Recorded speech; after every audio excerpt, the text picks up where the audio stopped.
Bonjour tout le monde, c'est Pasque pour videotest.com. Je suis avec Aiki, salut Aiki. Salut. Et ensemble nous allons vous présenter le test de la Gold Whey Impact de Impact Nutrition. Une whey constituée d'isolat, d'hydrolysa et de concentré, ainsi que de glutamine sous forme de peptides. Allez, c'est parti!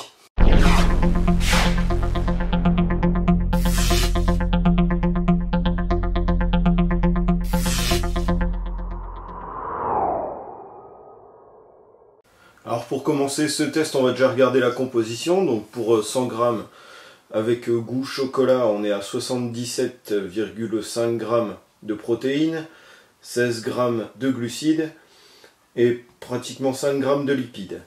Au niveau des ingrédients, donc ce qu'on retrouve, c'est un mélange de protéines avec tout d'abord du concentré, de l'isolat, de l'hydrolysa et ensuite des peptides de glutamine. Ensuite, ce qu'on va retrouver, c'est plus ce qui va constituer le goût et l'arôme de la whey, donc les arômes, les additifs, les édulcorants, etc.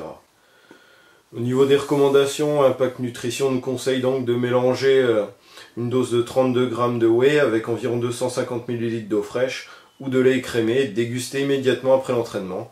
On peut également la consommer en complément protéiné tout au long de la journée. Donc au niveau de l'analyse du produit, on a vu avec les ingrédients qu'on est en présence d'un mélange de protéines à hauteur de 90% du produit, à savoir dans l'ordre du concentré, de l'isolat et de l'hydrolysa de protéines de lactosérum.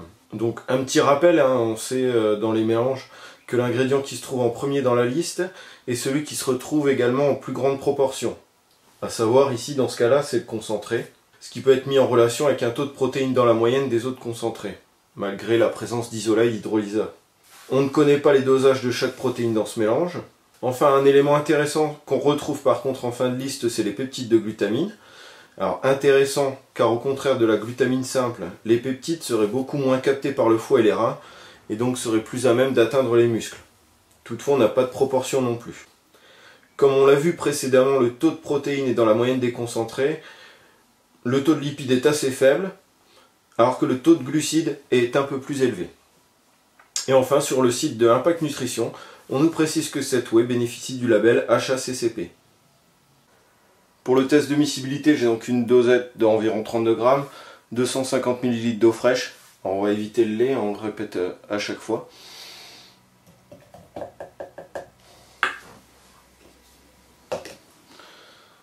Et vous pouvez voir donc qu'il n'y a pas de grumeaux, elle est bien mélangée. Et ça se verra pas à la vidéo, mais elle a une texture assez crémeuse. Pour conclure, tout d'abord les points forts. Donc on a le label HACCP, on a la présence des peptides de glutamine, même si on ne sait pas dans quelle proportion elles sont présentes.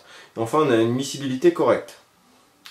En point faible, on retrouve un taux de protéines dans la moyenne faible si l'on prend en compte la présence d'isolat et d'hydrolysa, même si l'on reste dans la moyenne des concentrés. Un taux de glucides plus élevé que la moyenne et des proportions non détaillées. Mon avis perso, donc on l'a vu à travers ce test, cette protéine reste dans la moyenne de ce qui se fait en concentré, malgré la présence d'hydrolysa et d'isolat. Elle m'a par contre étonné au niveau du goût et de la texture. Elle est très agréable à boire et on sent qu'un réel effort a été fait de ce côté-là. Ce qui peut aussi expliquer, comme on l'a vu, les glucides un peu plus élevés que dans la moyenne. Niveau de digestion, aucun effet secondaire. Et enfin, je trouve que l'ajout de peptides de glutamine reste très pertinent, même si on peut dans ce cas-là se demander s'il est présent en dosage suffisant. Et toi, Eki, ton avis? En fait, en gros, je pense comme toi. Alors, au niveau du goût, c'était pas mal. Franchement, j'ai bien aimé. C'était un petit peu somptueux. La texture était agréable. J'ai vraiment apprécié cette protéine. Au niveau des concentrations, etc. C'est dans la norme. C'est ce qui se fait en moyenne. Voilà, on a tous les produits, c'est à peu près pareil. Sauf qu'ici, on a de la peptide de glutamine. Alors moi, personnellement, j'ai pas ressenti un effet positif par rapport à d'habitude concernant la récupération ou quoi que ce soit. Mais en tout cas, c'est toujours bon à prendre. On sait qu'il y en a à l'intérieur, donc c'est intéressant. Et vu que je prends déjà de la malto et des BCAA pendant mon entraînement, que j'en parle dans mon test sur un produit qu'on a testé, donc des peptides de glutamine, c'est un plus, quoi. C'est-à-dire que, à mon avis, mon taux de glutamine doit être bon. Voilà, on arrive à la fin de ce test, donc je vous dis à très vite sur videotest.com, n'hésitez pas à laisser votre avis sur le site, sur Facebook, sur Twitter, et je vous dis à très bientôt, salut tout le monde, salut Aki. Salut, salut tout le monde.